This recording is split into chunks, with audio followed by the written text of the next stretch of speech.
10. Oath and Covenant. In the modern world, the oath is a meaningless fact. For most men, it refers either to profanity or to an oath of office. This fact witnesses to the atomization of man and the politicization of society. Oaths were once basic to life in community because oaths invoked the covenant of God. A covenant had force only when the parties to the covenant by oath invoked curses and blessings upon themselves for disobedience or obedience. Since the fact of a covenant was in itself a blessing, often only the curses were invoked, as in Deuteronomy chapter 27, verses 9 to 26. In antiquity, virtually all law was covenant law, a covenant between men and their gods. The oath in each culture invoked the penalties of the covenant God for failure to perform in terms of the oath. The oath is thus a self-invoked, covenantal curse. The oath assumed blood, the blood of the covenant, a life and death tie. Sometimes blood was shed whenever an oath was taken. In India, the oath was taken over the blood of a cock, killed for this purpose, and whose blood was spilled on the ground. Arabs dipped their hands in the blood of a camel on taking an oath. Medieval man often swore with his hand placed on sacred relics, that is, the relics of covenant saints. In many cultures, an oath was accompanied by drinking blood, and also by eating, so that communion with one's God was also in part an oath.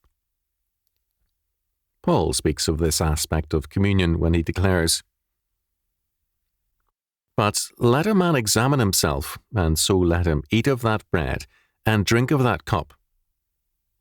For he that eateth and drinketh unworthily, eateth and drinketh damnation to himself, not discerning the Lord's body. For this cause many are weak and sickly among you, and many sleep." 1 Corinthians chapter 11, verses 28 to 30. Both Greeks and Jews raised their hand in taking an oath.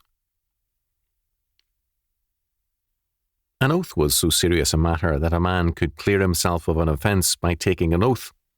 Exodus chapter 22, verses 10 following. We have a reference to this also in Solomon's prayer, 1 Kings chapter 8, verses 31 following. We have examples of oaths in 1 Samuel chapter 14, verse 44, chapter 25, verse 22, 2 Samuel chapter 3, verses 9 and 35, 1 Kings chapter 2, verse 23, and many, many other passages of Scripture. We have an oath at the observance of the covenant duties in 2 Chronicles chapter 15, verses 11 to 15. Our Lord condemns the casual use of oaths in Matthew chapter 5, verse 34. This was not an absolute prohibition, but a ban on non-covenantal and purely personal uses of the oath. That is, to back up our word, not to establish a covenantal word. The Reformation view of oaths is summed up in Article 39 of the 39 Articles of Religion of the Church of England. As we confess that vain and rash swearing is forbidden Christian men by our Lord Jesus Christ and James his Apostle, so we judge that Christian religion doth not prohibit, but that a man may swear when the magistrate requireth, in a cause of faith and charity, so it be done according to the prophet's teaching, in justice, judgment, and truth. The Westminster Confession of Faith, chapter 22, of lawful oaths and vows, gives us a fuller statement. In its first sentence, it summarizes the religious nature of oaths. 1. A lawful oath is a part of religious worship, wherein, upon just occasion, the person swearing solemnly calleth to God to witness that he asserteth or promiseth, and to judge him according to the truth or falsehood of what he sweareth. 2. The name of God only is that by which men ought to swear, and therein it is to be used with all holy fear and reverence. Therefore, to swear vainly or rashly by that glorious and dreadful name, or to swear at all by any other thing, is sinful, and to be abhorred. Yet as, in matters of weight and moment, an oath is warranted by the word of God under the New Testament, as well as under the Old, so a lawful oath, being imposed by lawful authority in such matters, ought to be taken. 3. Whosoever taketh an oath ought duly to consider the weightiness of so solemn an act, and therein to avouch nothing but what he is fully persuaded is the truth. Neither may any man bind himself by oath to anything but what is good and just, and what he believeth so to be, and what he is able and resolved to perform. 4. An oath is to be taken in the plain and common sense of the words, without equivocation or mental reservation. It cannot oblige to sin, but in anything not sinful being taken, it binds to performance, although to a man's hurt, nor is it to be violated, although made to heretics or infidels. 5. A vow is of the like nature with a promissory oath, and ought to be made with the like religious care, and to be performed with the like faithfulness. 6. It is not to be made to any creature, but to God alone, and that it may be accepted, it is to be made voluntarily, out of faith and conscience of duty, in way of thankfulness for mercy received, or for obtaining of what we want, whereby we more strictly bind ourselves to necessary duties, or to other things, so far and so long as they may fitly conduce thereunto. 7. No man may vow to do anything forbidden in the word of God, or what would hinder any duty therein commanded, or which is not in his own power, and for the performance whereof he hath no promise or ability from God. In which respects, popish monastical vows of perpetual single life, professed poverty, and regular obedience are so far from being degrees of higher perfection that they are superstitious and sinful snares, in which no Christian may entangle himself. A lawful oath is a part of religious worship, because it invokes the covenant God and his authority. An oath accompanies the establishment of a covenant.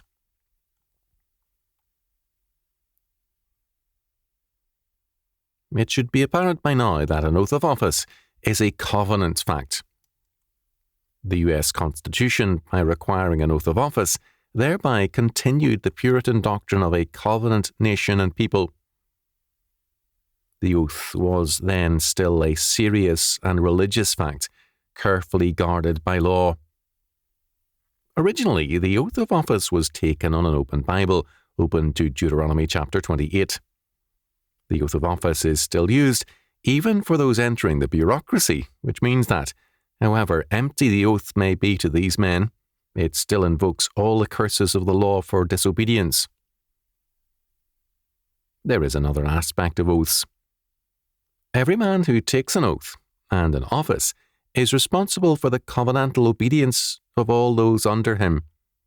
This is why Moses was in peril of his life from God, because of Zipporah's rebellion and the uncircumcision of his son.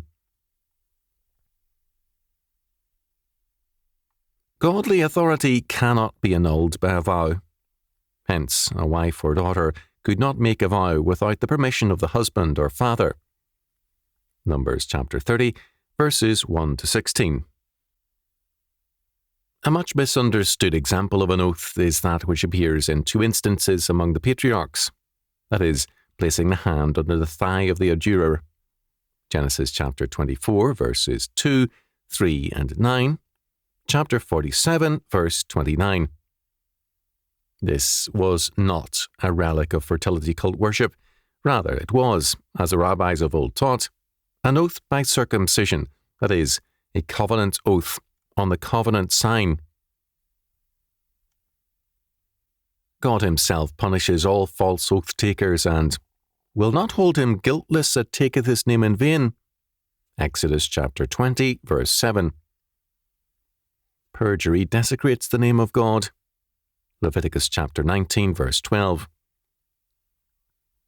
Examples of God's judgment on the violations of oaths appear in 1 Samuel chapter 14, verses 36 following, 2 Samuel chapter 21, verses 1 and 2, 1 Kings chapter 16, verse 34, compare Joshua chapter 6, verse 26. God's view of the seriousness of oath and covenant violations is abundantly clear, as witness Ezekiel chapter 17, verses 16 following. In the making of the covenant, God placed himself under oath. Hebrews chapter 6, verses 16 to 20. This signified his willingness to die for his covenant man. This God the Son did at Calvary. The significance of this must not be overlooked. God himself kept his covenant oath to man to the death of Christ on the cross. One who takes an oath so seriously cannot view any casualness with respect to oaths lightly. Rather, his wrath will blaze out against all such. Our lives are a series of covenant oaths and vows. Baptism is clearly such an act, as is marriage, which includes vows to God as well as to one another. Communion is related to the oath also, and the words of institution from St. Paul invoke judgment for unworthy partaking. Civil and ecclesiastical offices also put us under oaths or vows. Life is covenantal. We are therefore under oath at every turn. We are required to be faithful